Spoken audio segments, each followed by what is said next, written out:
wat we hier vandaag doen is voor sommige mensen een beetje apart. Die zeggen, nou dit deed FDF toch nooit. Nou ja, FDF is er nog niet zo lang, dus wij kunnen nog heel veel nieuwe dingen doen. En waar we gewoon de laatste tijd het meeste last van hebben is framing.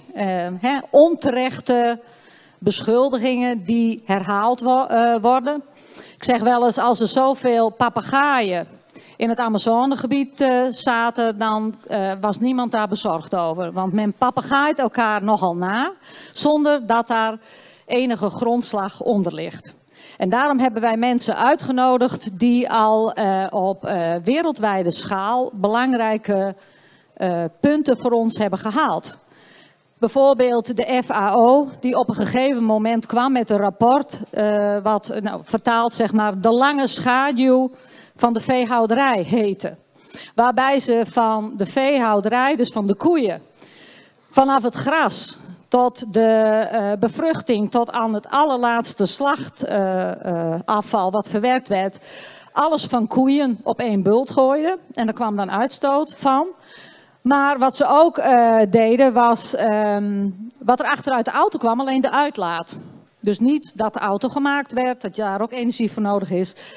Nou, er was iemand, een wetenschapper, die heeft de long shadow destijds direct bekritiseerd. En het heeft wat tijd geduurd, maar hij kreeg ze gelijk. Frank Mitloehner.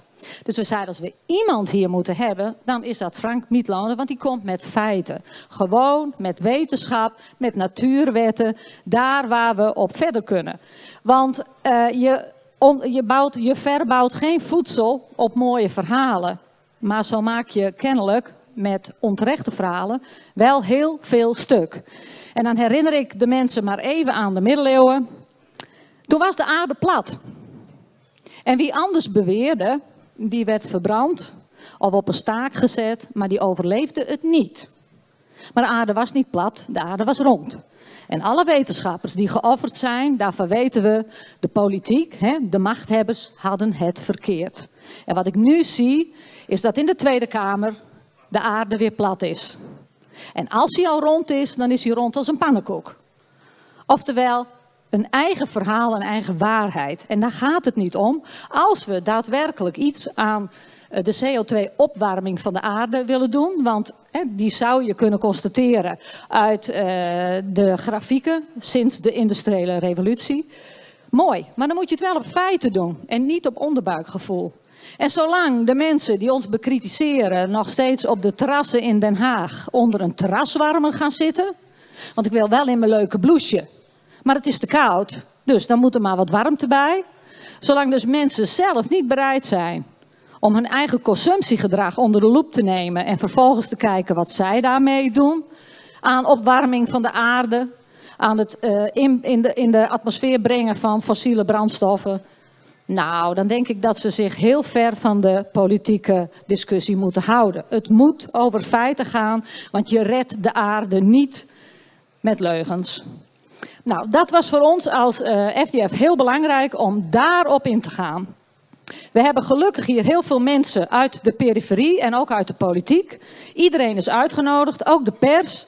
En ook daarvan zijn mensen hierheen gekomen om te luisteren naar als eerste Frank Mitloehner.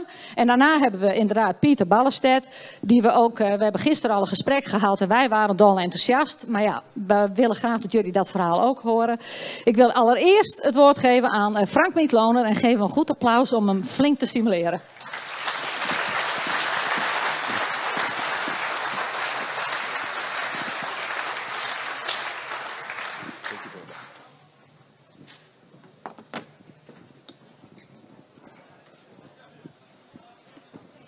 Is this on? Goedemiddag. I grew up very close to the Dutch border, 20 miles away from the Dutch border, near Venlo. That's where I grew up, in Viersen. And I lived there for 27 years. And then I did my master's of agriculture engineering, and then I went to Texas. And I did my PhD in Texas. Why Texas? Because I wanted to learn something about beef. And Texas is where you learn something about beef. I stayed there for 5 years and then I went to California. Why? Because that's where the dairy cows are. 20% of US dairy cows are in the San Joaquin Valley of California. The average farm, 1,300 milking cows. Average. Large farms, 5,000 cows and more. And the majority of our dairy farmers in California are Dutch. 90% of our dairymen are Dutch. Many of them don't speak English. They all still speak only Dutch. Really? And the other 10% of our dairy farmers are Portuguese. Not Dutch children. No, they are Portuguese. They are from the island of the Azores. So I live and breathe the Dutch day in, day out, okay? Even though I'm in California, I am always surrounded by Dutch, just so you know. So I live in Davis, California, near the capital city of Sacramento, and I'm specialized in livestock environmental management, quantifying the impact of livestock on the environment and mitigating those impacts. Today I will talk to you about the climate impact of livestock. Because you might right now think of nitrogen, you might now think of the Green Deal and so on, but I think globally the biggest environmental issue for livestock, globally the greatest environmental issue for livestock is its impact on climate. The 20-year-olds and younger ones go onto the streets and they protest for climate. Here, in England, in Germany, in the United States, everywhere in the world. Whether you think this is a big deal is not as important as what society thinks the big deal is. And many 20, 30-year-olds think this is a very, very important issue to reduce the carbon or the climate impact of society. And they are pointing fingers at you, not noticing that 3 fingers point back at themselves. They point at you and say, you are one of the greatest problems in climate change. Is that true or not? Is this happening here? Yeah. Okay, so today I will talk to you, this topic. Some of this will be pretty technical, but it's important, I think, that you understand what has changed. What has changed in how we talk about climate and livestock. And I think it's really important. So, all right, there we go. I will talk to you about livestock's path to climate neutrality. I want this industry to understand that there can be a point at which your industry will be neutral to climate, meaning not affecting climate in any negative way, in some point in the near future, in the not so distant future. And I will tell you how I think you can get there. If what I say makes sense or does not make sense and you want to know more, you just go to YouTube and put in Rethinking Methane. This is a short video that my center, the so-called CLEAR Center at UC Davis, put together, and it's called Rethinking Methane. It's only 5 minutes, so it's easy to watch, it's easy to share, and I encourage you to watch and share it. I will now talk about what greenhouse gases are, because everybody hears the word greenhouse gases all the time. People hear the word carbon footprint, but they don't really know what it means and why it matters. What you see on this slide here is the sun up there. And the sun radiates down solar beams to the surface of the earth. Normally the solar heat from the sun and the radiation would be reflected back into space. If there weren't these so-called greenhouse gases, you see carbon dioxide, methane, nitrous oxide, these little bubbles. These are greenhouse gases that when they are hit by solar beams, trap the heat and they keep the heat. They stay warm. These greenhouse gases almost form a blanket over the Earth's atmosphere, a blanket. And that blanket keeps the solar radiation from going back into space. It keeps that solar heat in our atmosphere. The more of these greenhouse gases you have, the thicker the blanket becomes. How is the speed? Is the speed okay? All right. So, without greenhouse gases, life on Earth would not be possible. It would be way too cold on Earth. We need to have greenhouse gases to keep the solar heat back in our atmosphere. The problem is we have now too many greenhouse gases, and that means this blanket is getting too thick. And by it getting too thick, too much heat is trapped in our atmosphere. And that's what's increasing the heat. Okay? So that is, that's the quick way of explaining how this thing works. Greenhouse gases form a layer of our atmosphere. They trap the heat, and the more greenhouse gases we have, the hotter it becomes.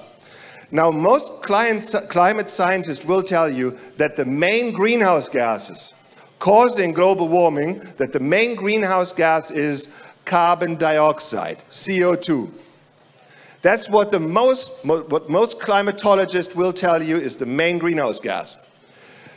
But the people who are very much anti-livestock say, no, it is methane. Methane is the problem, they say. Why? Because methane is a potent greenhouse gas. It traps the heat of the sun even better than CO2. That's what they say, okay? In my opinion, methane is the Achilles heel of animal agriculture on the environmental side. The weak spot of animal agriculture. The point by which animal agriculture is most vulnerable. So my focus for this talk will be on methane. You will hear more about methane over the next 30 minutes than you've ever heard about methane, I promise. Okay? If it gets boring, just throw something at me, okay? Then I know it's too much. So there are several greenhouse gases. 3 of them are listed here, okay? Greenhouse gases such as CO2. We are exhaling it right now, CO2. But when you drive a car and you burn gas, you also produce CO2 and so on. Then there's methane. And then there's a third one called nitrous oxide. Why does everybody talk about methane? Why is methane such a big deal? People talk about methane because it's 28 times more potent trapping heat from the sun per molecule. 28 times more potent. So that's, and then there's nitrous oxide, which is 265 times more potent than CO2. People ask me, well, explain that, how can I understand? It's like going out for a drink, okay? We all drink a glass like this volume, but one of us drinks beer, the other one wine, the third one vodka, okay? We all get a buzz at different rates, right? True? Why? Because some drinks are more potent in giving us a bump, getting us drunk than others, okay? The same is true for these gases. Some of them are more powerful than others. And methane is a powerful gas. There's no question about that. But there is more to it than just being more powerful. And I will now unravel the difference between methane and the other gases and tell you why it's so important for you to know that. The difference between these greenhouse gases is summarized by what's called the global warming potential. You will hear me talk about this during this talk. It's called GWP100. GWP100. This unit, GWP100, has been used for the last 30 years. 30 years. When people say you have a terrible carbon footprint, they use this unit, GWP100, okay? The problem about GWP100 is it does not have the latest understanding of methane and other greenhouse gases incorporated in it. And you will see what I mean. This slide here has a lot of small font, and I apologize, but I will explain this to you. This slide here shows that methane has not just different sources that produce the gas, but methane also has sinks that destroy the gas. Why is that important? It's important because only methane has sinks that destroy the gas. The other greenhouse gases don't. On the left side you see different sources like fossil fuel, agriculture, biomass burning. wetlands, and so on. And this first half bubble on top has a number in it. Can you see that? It says 558. Can you see that? 558. And this is where most people stop the discussion around methane, saying, you see, this is a powerful greenhouse gas, and there's a lot produced globally. And that's true. That is true. But what's very important is, on the right side, you see total sink, and it's another half bubble. And that total sink says 548. In other words, there are 558 teragrams of methane produced in the world, 558, but there are almost as many destroyed, 548. In other words, methane is not just produced, methane is also destroyed, almost at equal rates. I will repeat that. Methane is not just produced, methane is also destroyed, almost at equal rates. And the destruction of methane is not considered using the GWP 100. This is like you going to your bank and saying to your banker, from now on, we will only talk about my income, but not my expenses. That is what we are doing right now, that people say methane is only produced, and they don't acknowledge that it's almost destroyed at the same rate. This destruction is also referred to as atmospheric removal of methane. So what happens with methane? What happens with methane is that a methane gas molecule, once it's in the air, within 1 decade, within 10 to 12 years, meets another gas molecule in the air. And this other gas molecule is called a radical. That's real. I mean, that's really the name of it. It's called a radical. And this radical destroys the methane. And that happens within 1 decade.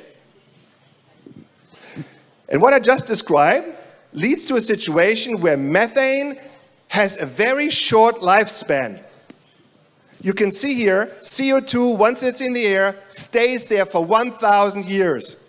For 1,000 years.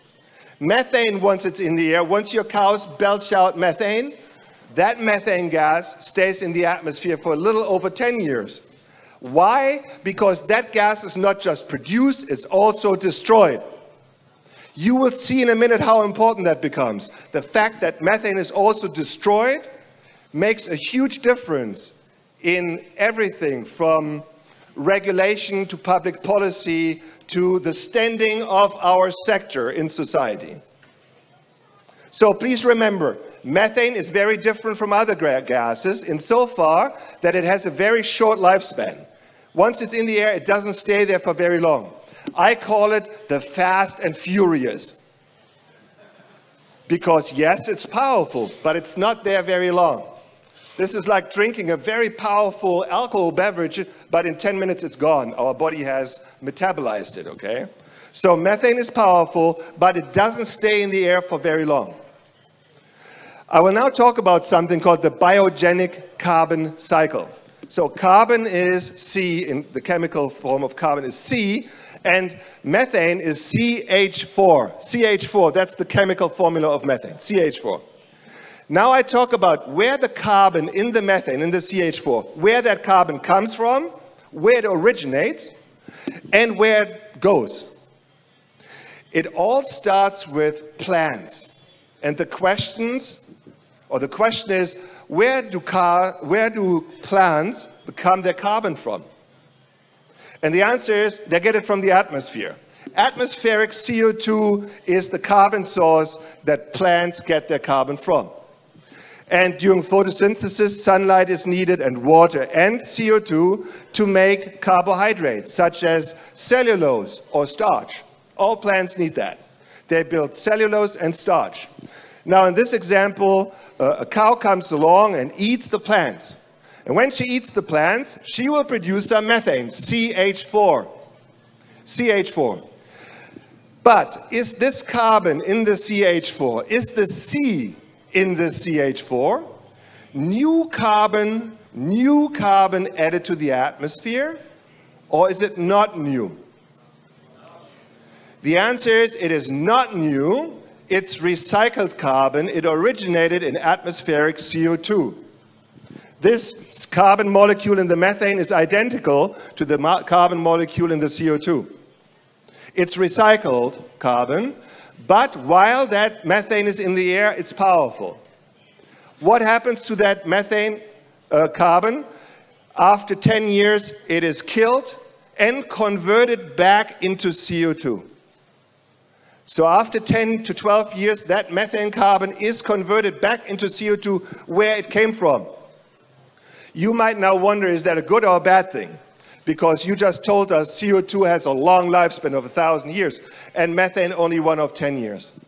The question here is this: does a constant livestock herd, a steady livestock herd, does a constant or steady livestock herd add new additional carbon to the atmosphere, new additional methane to the atmosphere, and hence does it produce new additional warming?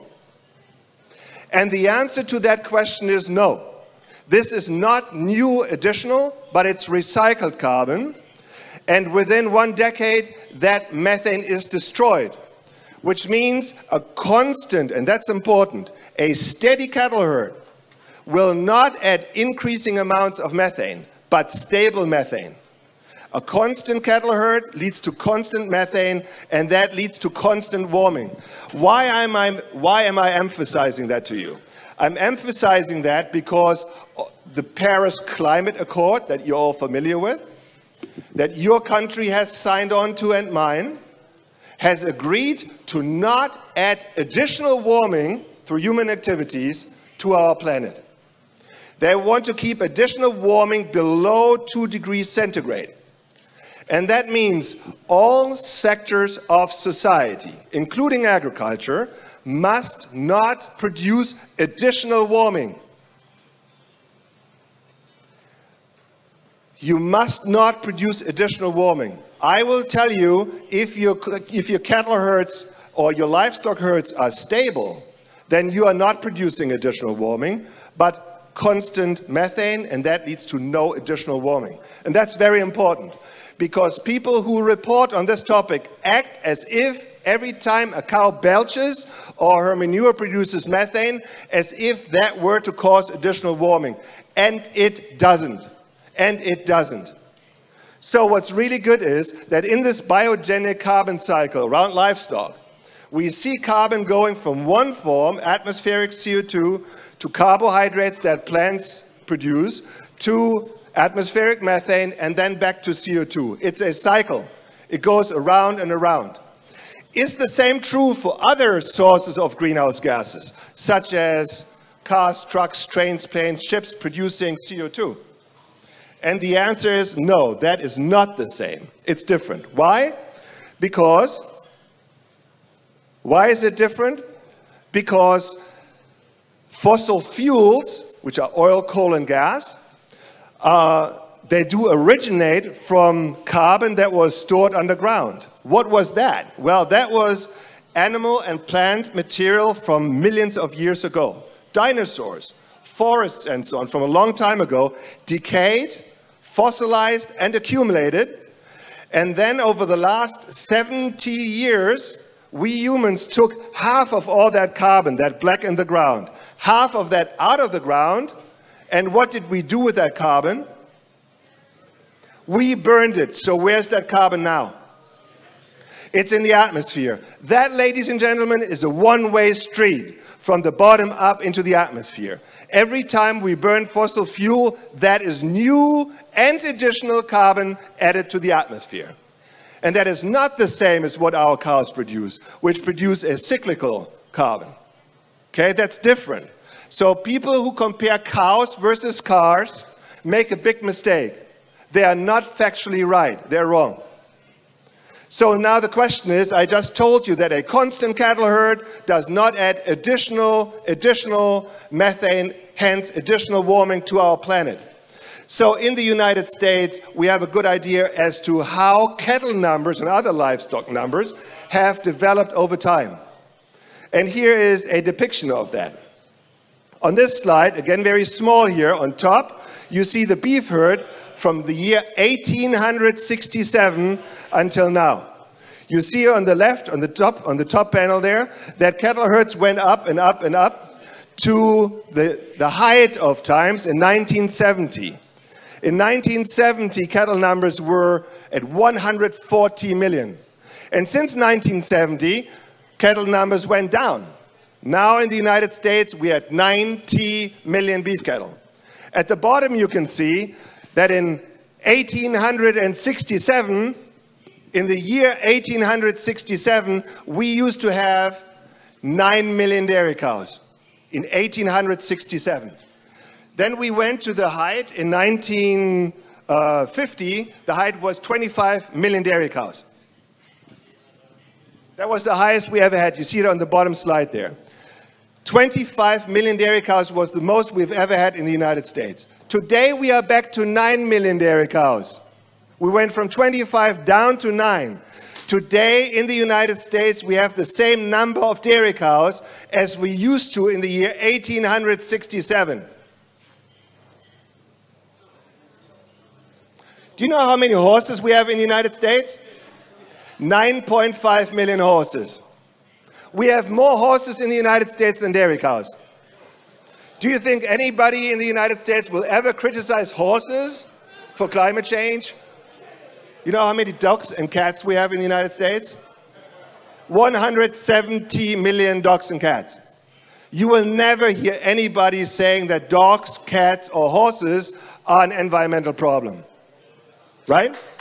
No, you won't.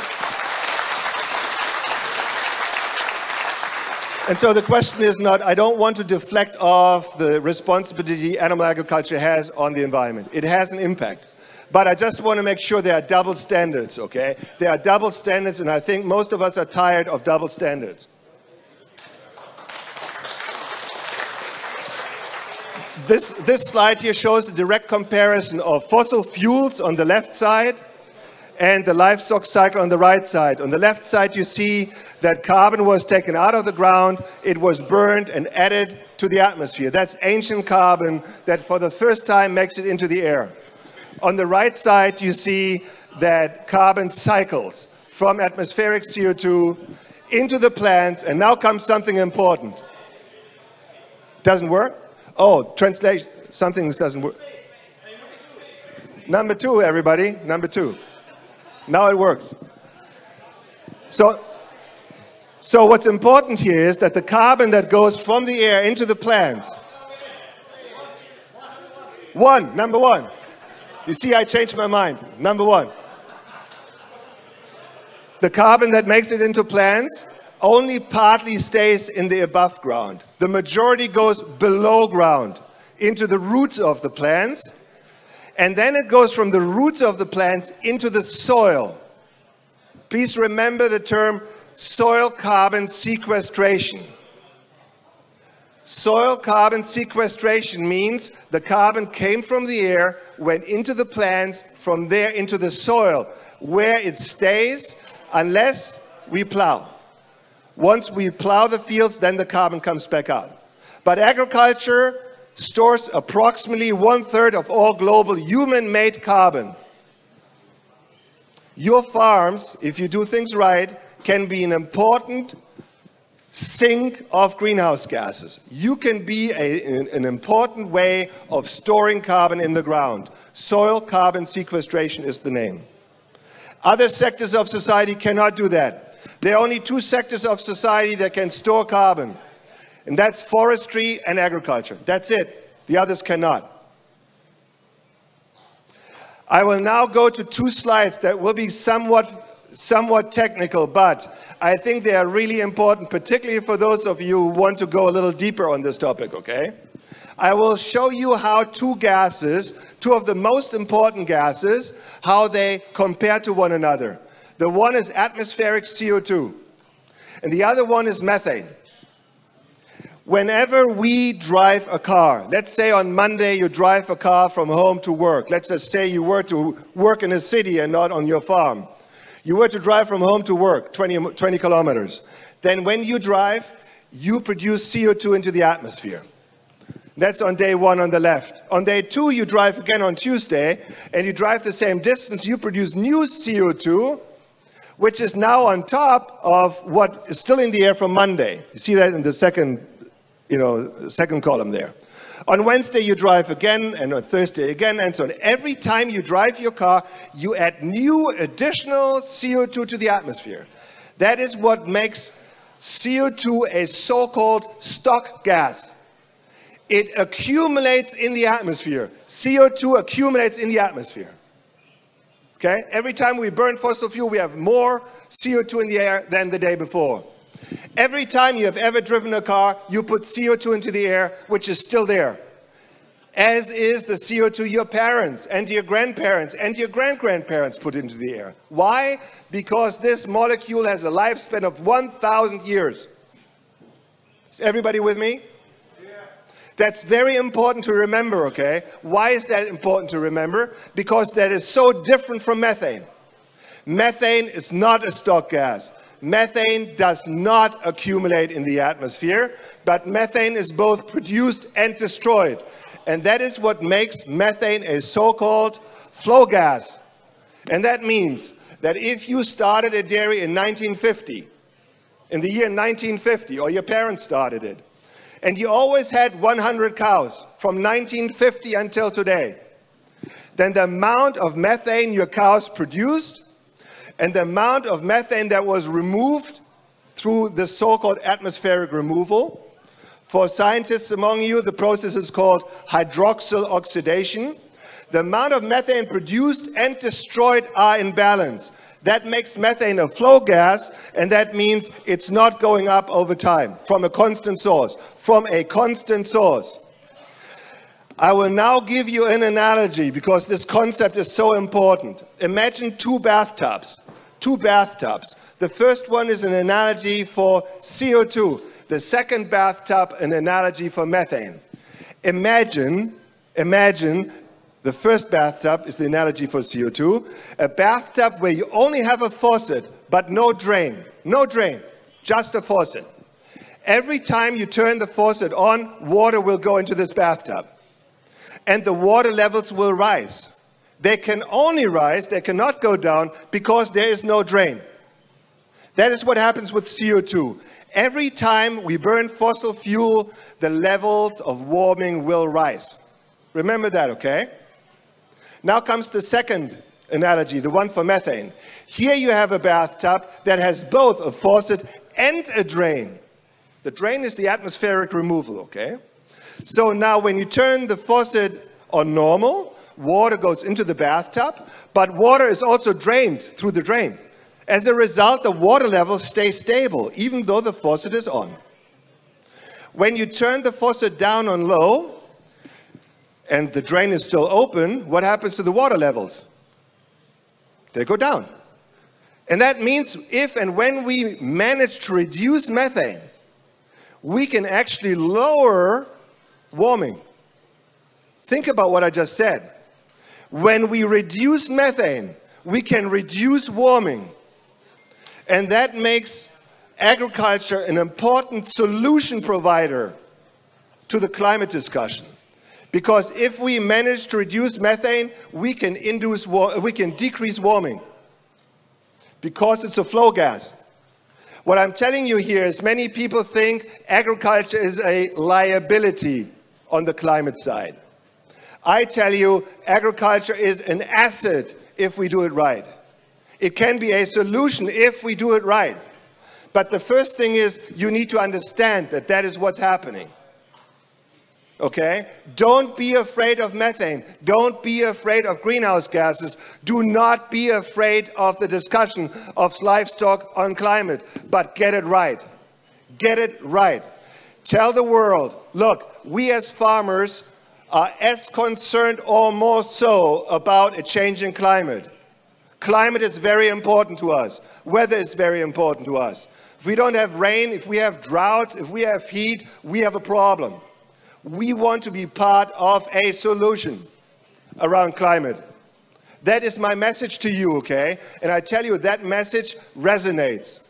That message resonates. The message that does not resonate is, leave us alone with that. We don't have any problem. We don't cause a problem. That is not the way to do it. That is not the way you communicate with a concerned public. So now you see there's a difference between a gas like CO2 and a gas like methane. I will now show you why this is so important, okay? This GWP100 I talked about before, this way of quantifying methane in comparison to CO2, this GWP100 is, in my opinion, wrong. And many people now agree with me that it is wrong. And if it indeed is wrong, then the whole accounting of greenhouse gases will and should change. And I will now show you why that's so important. I am not alone with this opinion. The first people who came up with what I'm about to say came from Oxford University in the United Kingdom. And they were very high up in the IPCC, in the Intergovernmental Panel for Climate Change. They said methane accounting currently is wrong because we are not accounting for the fact that methane is not just produced but also destroyed. But it is destroyed, and so we need to account for that. So these colleagues from Oxford said, we need to have a new unit called GWP star. GWP star, remember, okay? The old unit is GWP 100, the new unit is called GWP star. How do these two compare? I will lead you through three different scenarios. The first one on top is a scenario where methane over 30 years goes up. It goes up. The second is a scenario where methane is pretty stable, maybe slightly going down.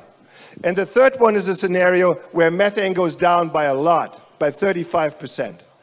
So how is this increasing, the stable, and the decreasing methane scenario? How are these three scenarios depicted when you use this old unit GWP 100?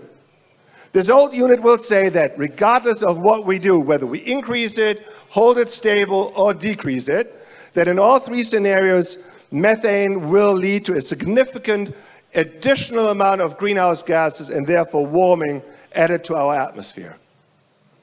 I just told you that this cannot be because there is this atmospheric removal of methane.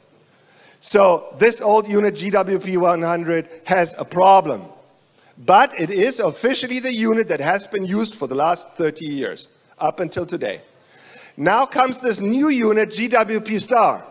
This new unit that accounts for both production and destruction of methane. Both production and destruction of methane. And that's right here. GWP star says if you increase methane, yes, you're increasing a lot of additional warming. And that is the blue area that you see there, okay? A lot of additional warming. If you hold methane stable, then the same amount of methane that's produced is also destroyed. And that means on the second, on the right, you see no additional warming with stable methane. No additional warming. If you look at the bottom right shows what happens when you reduce methane. When you reduce methane, you're pulling carbon out of the air. When you reduce methane, you're pulling carbon out of the air, and that means you induce something that's called negative warming. Negative warming. My colleagues from Oxford called it cooling. When you reduce methane, then you're pulling carbon out of the air, similar to what you do when you plant trees. Similarly, what you do when you plant forests. These forests will take carbon out of the air, right, during photosynthesis. That's what happens when you reduce methane. And that is what I keep telling our farmers in California, throughout the United States and the world. If we reduce methane, then we can reduce warming, we can induce cooling. And that can get us to a point where we in animal agriculture can become climate neutral. Because that reduction of methane induces negative warming, and that's compensating, or we call it offsetting, some of the other greenhouse gases. So that within the foreseeable future, we can reach a point of climate neutrality. So you might now say, is this a new thing? Is this just something Frank tells us because we want to hear it? Or is this real? We have brought this concept to the FAO in Rome, the Food and Agriculture Organization of the United Nations. We have brought this concept to the IPCC, the Intergovernmental for Climate Change. And this concept has now taken or gotten a lot of attention.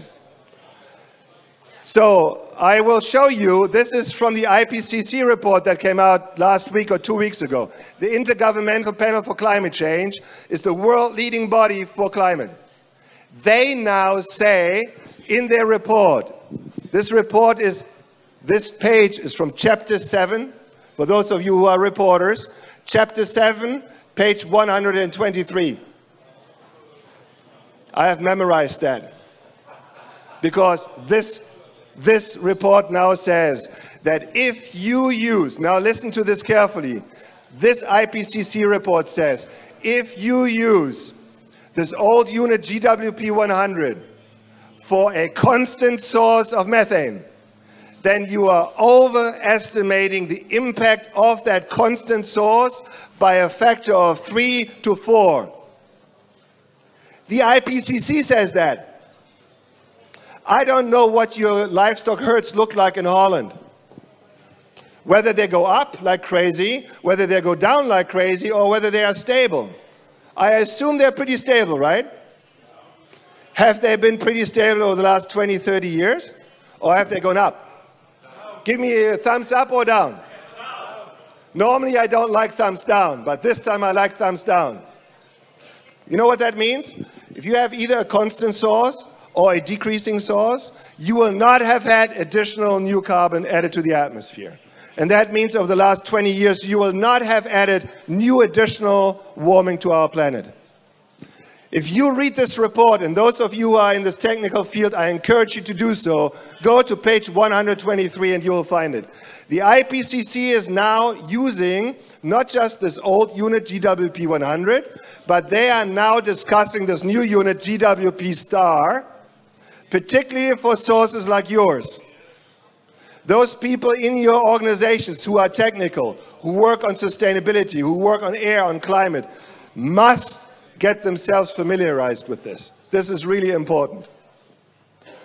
So I will now go speed through some of this here. At UC Davis, of course, we do a lot of research around greenhouse gas. We quantify it. I can assure you that we have found major reductions of greenhouse gases in California over the last few years. One of the reasons was we had a new law that passed in California that mandated a 40% reduction, 40% reduction of methane to be achieved by the year 2030. 40%, massive reduction. At first our farmers said, how in the world can we do this? Something miraculous happened. What happened was the state of California decided this time we want to have a new law that's not using the stick approach of rules and regulations and fines. This time we use the carrot approach of financially incentivizing the reduction of methane. For the first time, the state of California used money to help farmers improve their environmental stuff. $1 billion, 1 billion with a B, were spent to help farmers. One, to build covers over the lagoons where the manure is stored. We call those covered lagoons. They're not quite the same as your anaerobic digesters in the tanks, but they are a lagoon that's now covered. By doing that, by covering the lagoon, we did something that looks like this in the bottom right. You see that top there, and the top that's kind of bulging out. What you see there bulging out is biogas that's formed from the lagoon. That gas mixture normally would just go into the air. Now it's trapped underneath the top, the biogas. 60% of the biogas is methane. And then they take this biogas and they convert it into fuel for vehicles. And that fuel for vehicles is called renewable natural gas, RNG. They make this biogas into renewable natural gas, and then vehicle fleets burn that renewable natural gas instead of diesel. If you were to live in California or anywhere in the United States, then you would get these credits to do that. The credits are the highest of any credits in the United States. They are called the low carbon fuel standard credits. They run at $200 per ton of CO2e. That doesn't mean much to you, but what I can tell you is, I personally have talked to many farmers in California who tell me that they have done this. And they are now receiving so much financial compensation for turning biogas into fuel that they are making almost as much money doing this than selling their milk. Think about that for a second. Over the last 4 years in California, because people do this now, over the last 4 years in California, we have reduced methane by 25%. In 4 years, by 25%. And yes, we will reach that 40% without breaking a sweat. Why? Because the government decided to work with our farmers, to help our farmers to achieve the goals. Our government did not say, let's reduce herd size by 50%. They had more brains than that, thank God.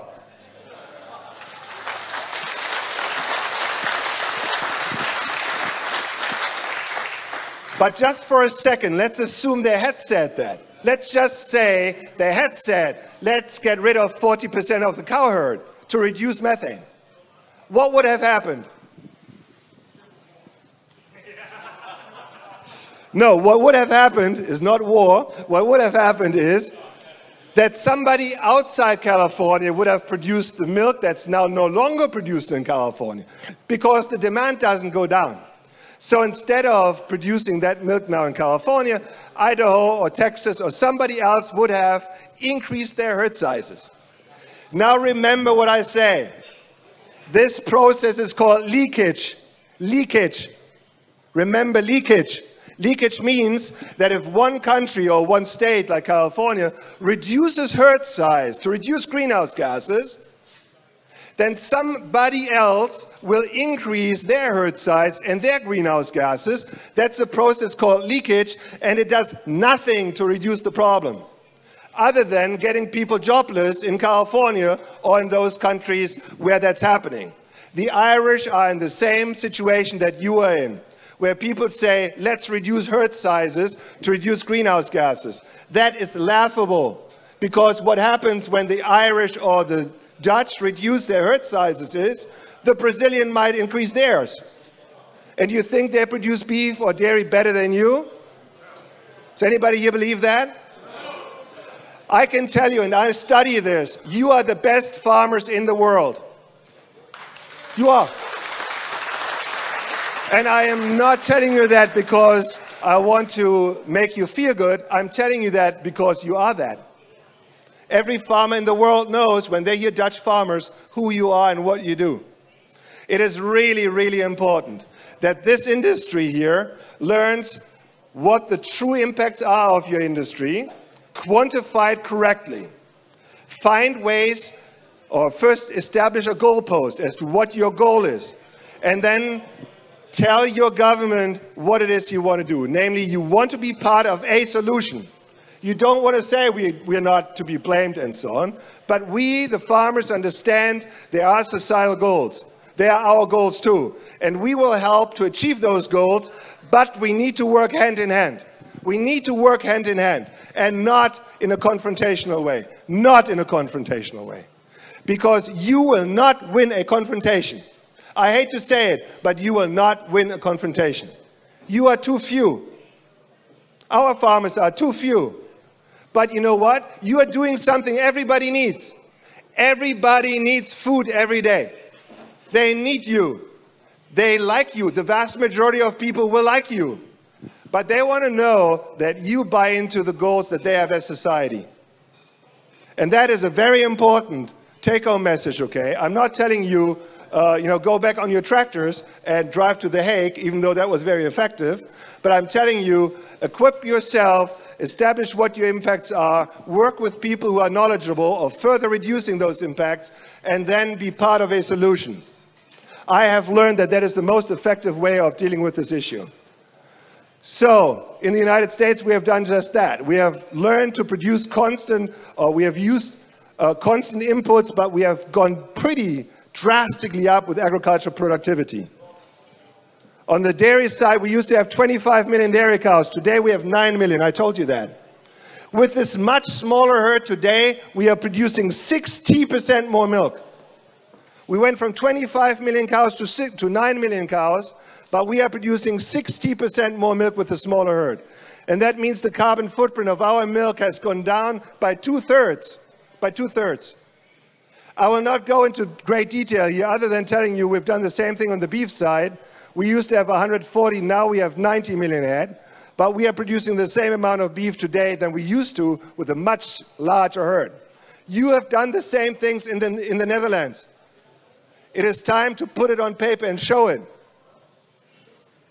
On the pork side, we have tripled pork production while keeping inputs the same. All of that has decreased environmental footprint of dairy, beef, and pork drastically.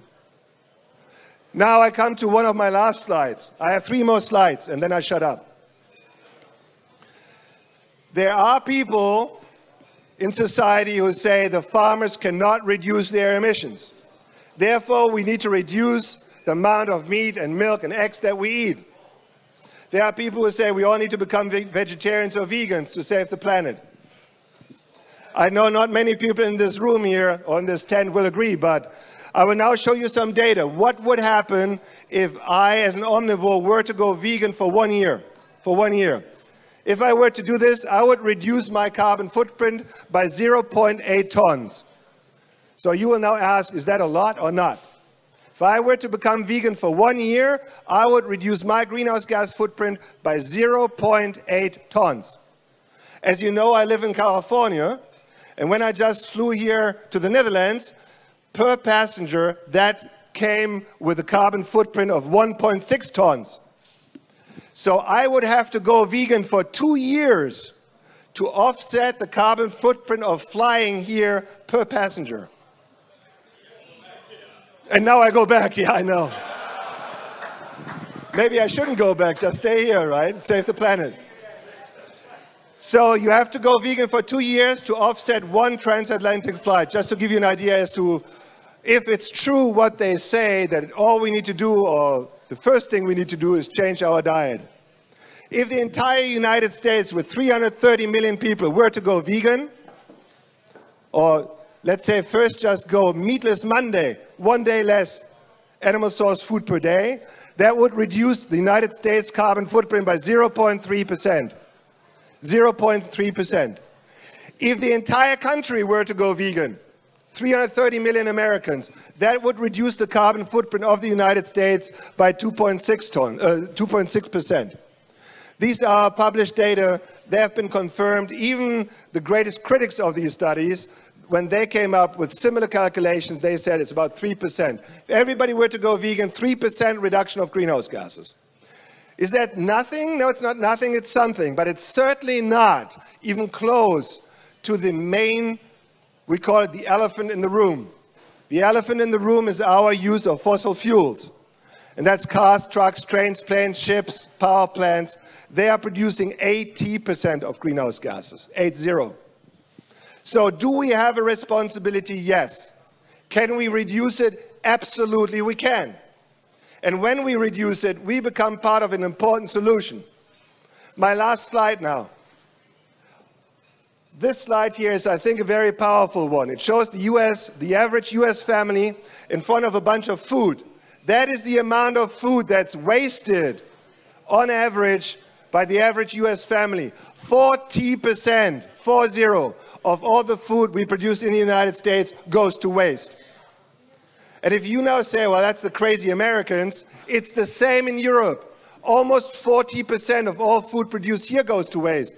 And even in developing countries of the third world, almost the same amount of food goes to waste. But they're not at the consumer level like it does here, in restaurants, in our kitchens. But in the third world, the food losses occur on the field because farmers can't harvest on time or transport the food to the markets and so on. It never even reaches supermarkets and so on. The number of 40% is almost global, okay? And this is a huge problem. And if those people who make such a stink about livestock's impact on climate were instead first and foremost think about how can we waste less food, we would really have a big impact. A big impact. And I think we can communicate that across anybody out there, including those who are oftentimes activists and so on. So with that, I want to tell you I'm on Twitter. This is my handle, GHG Guru. My Clear Center is also on Twitter. You see it here. And last not least, I do write a blog, and my blog page is right here. Please, please do me a favor and do check in on social media. If you think social media is just ridiculous, I don't want anything to do with it, well, guess what? It is important these days. If you want to have an impact, if you want to be part of a societal discussion, and you're not on social media, well, then you're missing this entire discussion. And you know what? Your special friends on the other side, they are not missing that discussion. They are on there. They are on there in full force. Okay? So show that you have a heart. Show that your heart is in the right place. Show how you care. Say we care. Okay? Say we care is really, really important. And mean it. That is how you make a difference. That is how you make a difference. You have gotten the attention of people in this country, and you have gotten the attention throughout the world. I saw images on the Capital newspaper of California with you on tractors going to The Hague. I saw it, okay? I saw it. I thought, wow, amazing. But you got the attention. Now you have to show that you can deliver, okay? Now you have to show that you can deliver and you can be an important part of society, which you are. You are one of two of the most important parts of society, which is, in my opinion, the food sector and the health sector.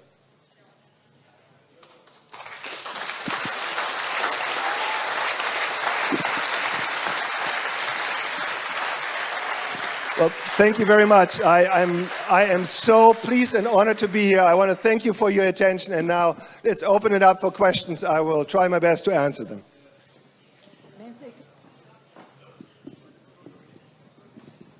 And one more thing, don't be shy, okay? Het doet, ja. Mensen, dit applaus was mooi, maar dat kan toch beter, want hier komt een man die een oplossing heeft voor onze problemen.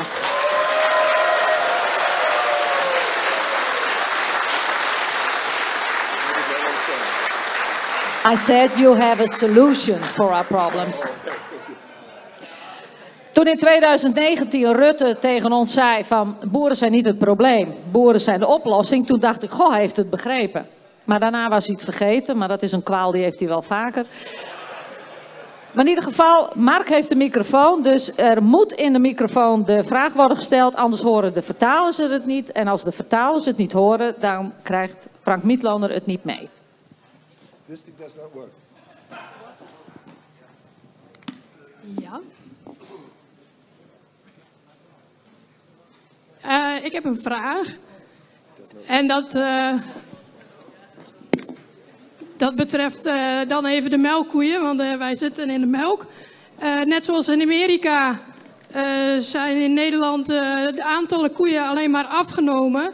Maar in de klimaatdiscussie wordt dan altijd aangehaald dat de productie omhoog is gegaan en daarmee ook de methaanuitstoot. En ik vraag me af hoe meneer daarover denkt. Hello, maybe I translate. Frank? Also the methane production.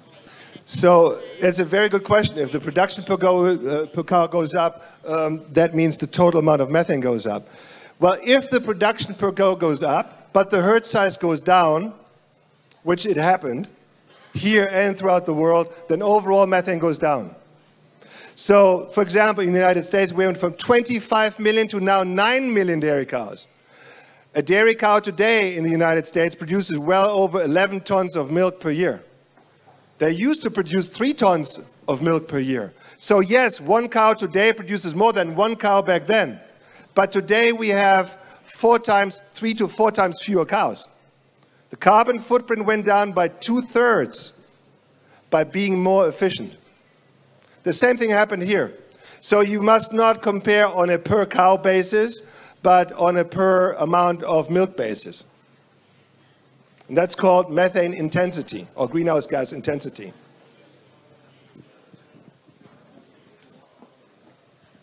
There's a question in the back. There's a question in the back.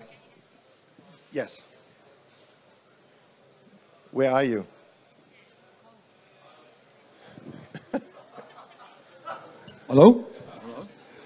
Mr. Mitloehner, thank you for being here. I was asking, we have a lot of additional methane production from peatlands that dry up. How can we make a differentiation between the cow methane and the other methane that's going into the air, and can we get a solution for that, a better solution for that? So is your question, is cow methane different or the same as other methane? So chemically it's the same molecule, CH4.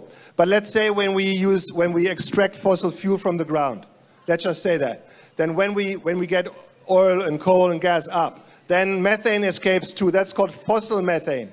Fossil methane. That fossil methane was in the ground for millions of years. For millions of years. It's now added to the atmosphere, and now it's new methane, okay? New methane added to the atmosphere. That is how that's different from the biogenic methane, which is approximately within a decade or so cycle. I was not referring to this kind of methane, but I was referring to the peat and the stored methane in the permafrost what's coming towards us. Oh, I'm sorry. Okay, so yeah, the permafrost that's a big challenge. Okay, it's a big challenge because that is the result of plants and animals that died millions of years ago and that were covered with some layers and then frozen. That methane was frozen in the ground for so long. Now with the heating of this tundra in Siberia, that methane comes up. And that's a big problem. That's also new and additional methane added to the atmosphere. It was the last time part of some biological process millions of years ago. Now it's new and additional. And that is a big, big problem we have. So how do we deal with it? There's no answer to that. We can only hope that we can limit additional warming to the largest extent, so that this doesn't all thaw, because then we have a big problem. But cows are not a problem for that.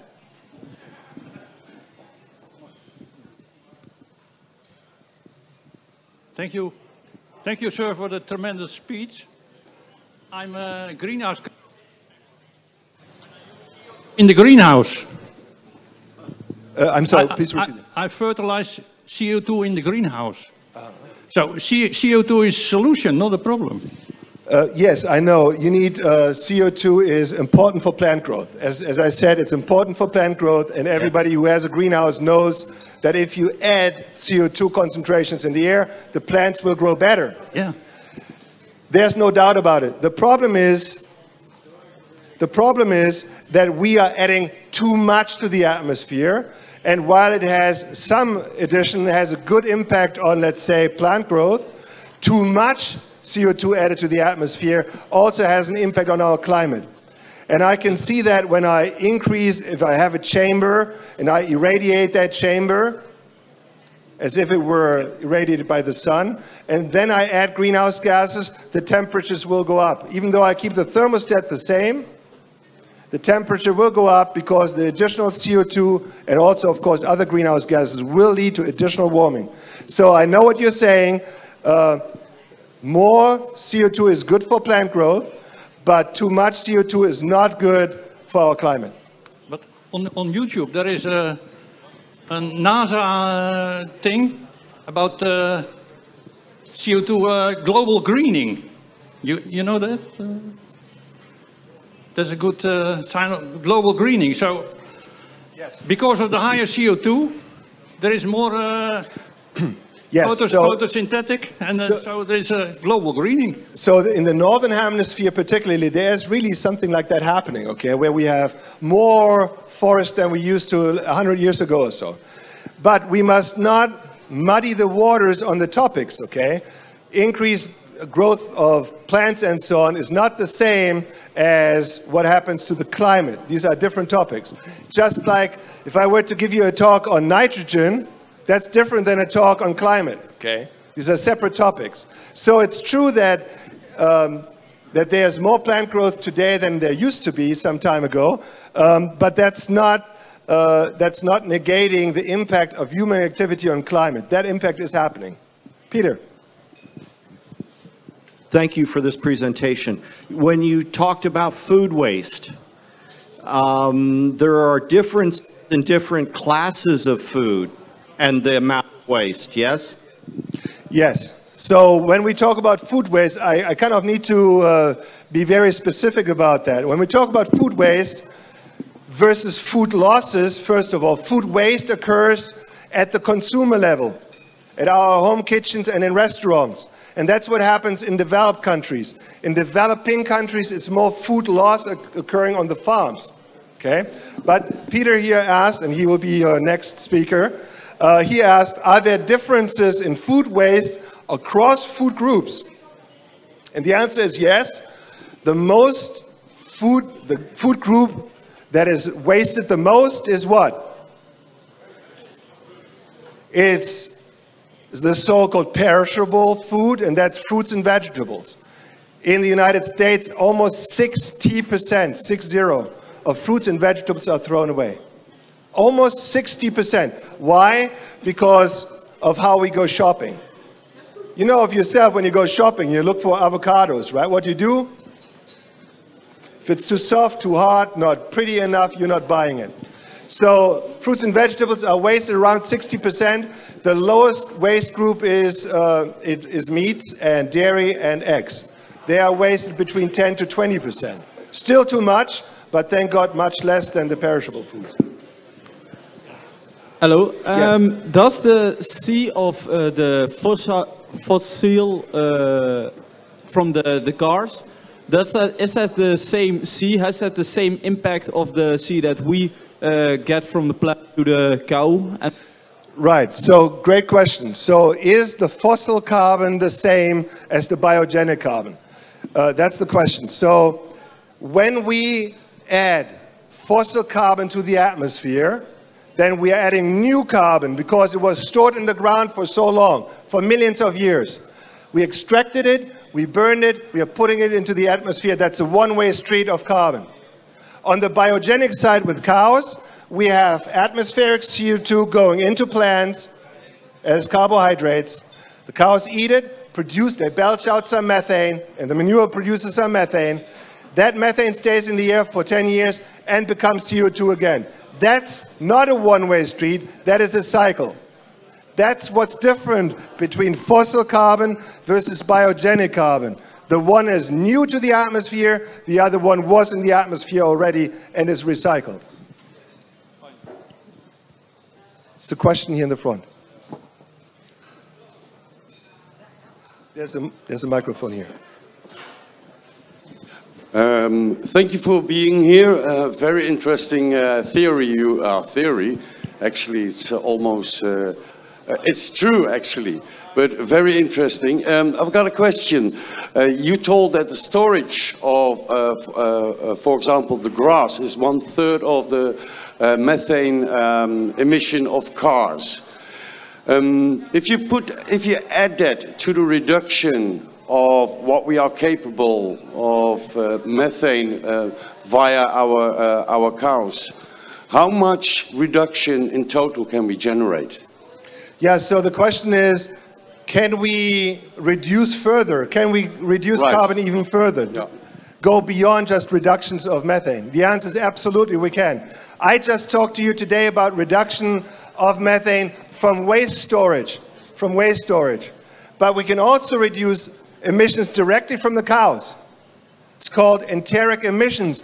The #1 methane source is the rumen of the cow, where the methane is formed. We can reduce that. We've done research at UC Davis reducing enteric methane that's coming out of the mouth of these animals by anywhere between 10 to 50%.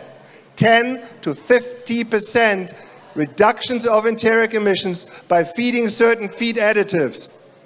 These feed additives are not on the market yet, but they will be in 5 years. So not just will we reduce methane from the manure, we will also reduce it from the cows themselves.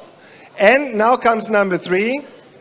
We can do an even better job sequestering carbon, meaning storing carbon in the ground by how we manage our forages, how we manage our soil, whether or not we use normal tillage or low tillage or no tillage.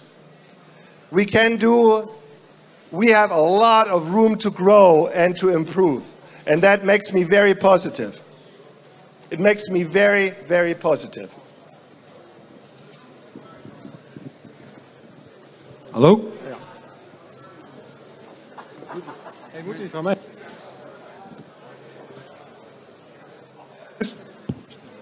Maybe you need to... Hello? Yeah.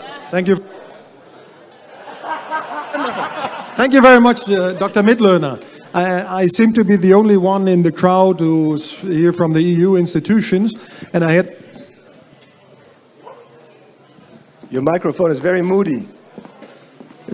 Yeah, you hear me? Yeah. I have a question. How do you see the EU's methane reduction strategy, which was presented in October last year? Specifically, it focuses also on biogas projects, also on the animal diet, as you mentioned. But in the invitation we received, there was also a specific mention of a letter you sent to the European Commission. Could you maybe elaborate on that? I just wanted to add that I found it very... worrisome, but also surprising to see that the Energy Commissioner of the European Commission last year stressed that the energy sector is the main producer of methane in the atmosphere and did not want to stress the role of the agricultural sector, whereas the Dutch Commissioner Timmermans in his press statement stressed the role of agriculture. So I think there's a lot to do there. I work in the European Parliament for a Dutch MEP from the Christian Democrats, Ms. Annie Schreier-Pierik, most here will know. But I'd be very curious about your comments to the EU strategy, specifically. Thank you. Well, thank you very much for the question. So I think I'm concerned in general, okay? What am I concerned about? I'm concerned about that people in public policy offices... Well, never mind, I'll do it. ...should first of all inform themselves very carefully of what sources are real, what sources emit how much, and how can we jointly as society help those that do produce these gases to reduce them. Do what California did for once, okay? Normally I wouldn't say that, but this time I say do what California does, because if you incentivize farmers to do something, instead of using the cane approach and hit on them, they will listen to you. They will work with you. Is that true? Will you work? I think you will, right? I think you will work if policy approaches are reasonable. They have to be reasonable. Oftentimes they're not reasonable. You have to understand in the Parliament, you have to understand in the Commission, that a reduction of livestock numbers is not a sensible thing to do. And it would not get you to your goals, because somebody else will just pick up the numbers and it will be produced elsewhere. I have had an event like this in Ireland, and the Irish government said, let's reduce cattle numbers by 50% to reduce greenhouse gases. Guess what? The Brazilians have just announced they want to add 20 million additional cattle there. 20 million. So if you reduce here a few million, guess what? Somebody else in the world will increase theirs. And I already said it, that's called leakage, and that's not what you can want. Agriculture is one of the backbones of this country. Agriculture is one of the backbones of California. You might think of Hollywood, or of Silicon Valley. No, it's agriculture that's the backbone of California. We are the #1 agricultural state in the United States. Our farmers are very important to feed the country and the world. Let's make them partners and not antagonize against them.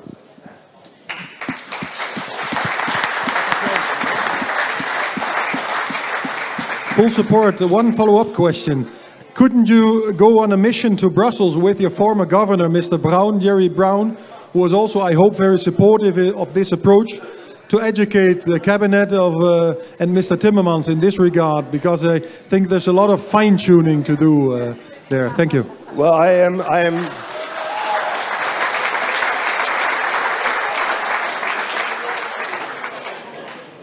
Believe me, I've talked to a lot of people in my life. Not all discussions were very encouraging, but they all ended up being fruitful. Because once you go to the table and you are a reasonable person, and you put the facts on the table, publishable facts on the table, and you show that you have a heart and that you have the same goals, but maybe a more sensible approach, then I have learned that you can make a big difference. You can make a big difference, okay? So I think different parties have to start putting their listening caps on. One of them are the media. They oftentimes are very, very... This is not media bashing, okay? I understand they have an important role to play, but they oftentimes don't have enough time or not enough interest to understand the subtleties of these issues they're reporting on. What I just explained to you has totally escaped most of the media globally, okay? They're reporting on methane as if it were a gas like all the other greenhouse gases, when we know that's not true. Okay, this is not a little change in the nuance, it's a change in the total narrative around livestock and climate. And that is your big black eye, the climate impact of livestock. We need to get this right, and we need to do this with the public policy in mind. And if Mr. Timmermans or somebody else in Brussels want to talk, I'm definitely there, I promise you that.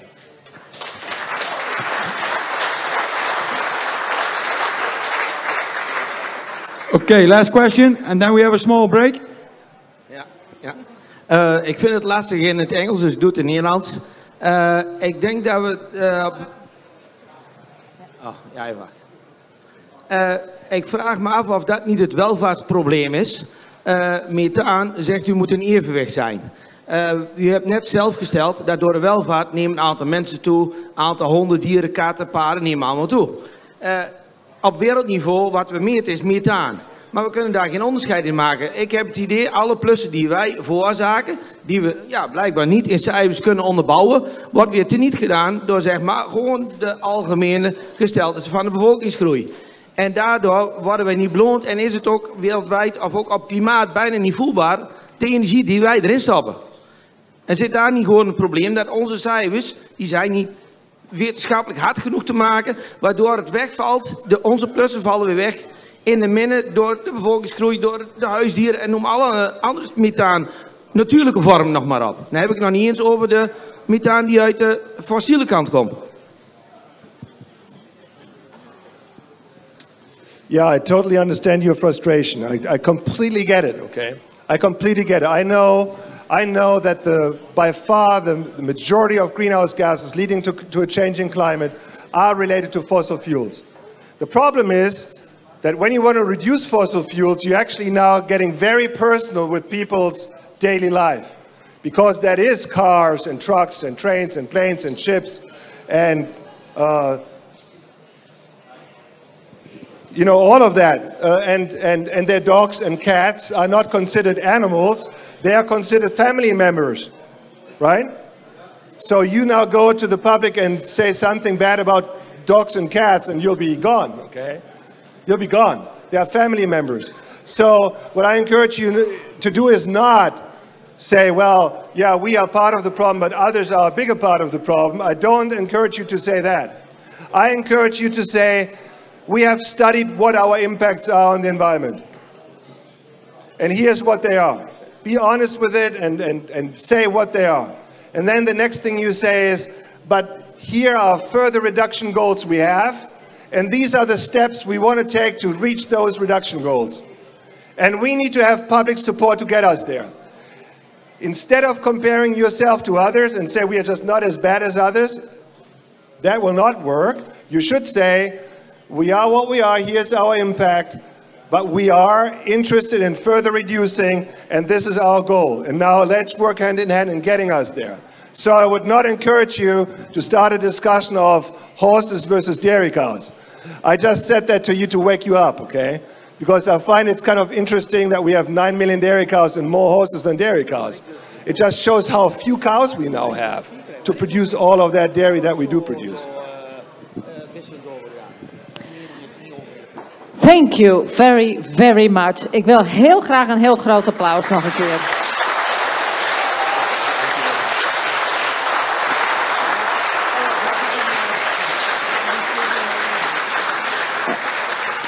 En we moeten inderdaad nog wat mensen wat bijleren en inderdaad hopen dat die redelijk zijn. I hope the people in Brussels are reasonable. Nou kwam Frank Mitloehner hier met een huurauto. En hij kwam wel in stijl, want hij kwam in een Mustang. Nou leek het mij wel eens heel mooi om met Frank Mitloehner naar Brussel toe te gaan. En hem dan op de snelste trekker te laten rijden voorop. Ik denk dat dat een hele mooie is voor de toekomst. Hij heeft nu geen idee, maar het lijkt mij een heel mooi. You came here in a Ford Mustang.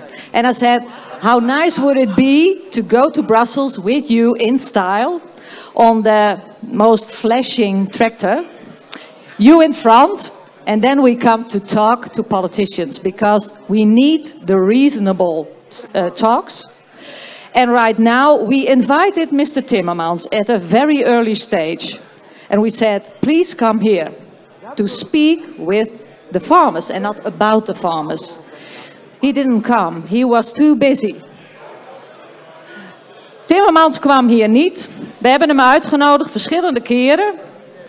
Hij zegt dat hij met de boeren wil praten, maar hij praat er alleen maar over en vooral tegen.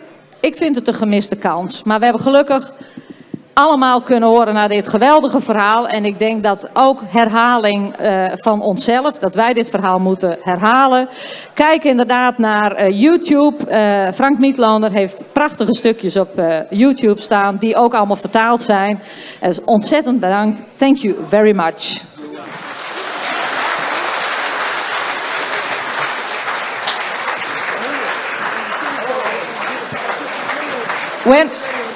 When we sent you an email, we also asked your shoe size. And of course, you said, I'm not going to ask you why. No, because mostly size doesn't matter. But if you want to have wooden shoes, and it would be very nice if you could wear them. And yesterday we were at Erik van Oosterhout. He has a cheese farm. And you couldn't come. We did go with Mr. Peter Ballerstedt, but here's a piece of cheese. Eat it before you come in the United States again, or else the people, somebody else will eat it, because they will not throw it away, I'm sure of it. But thank you very much, and I hope you can take this with you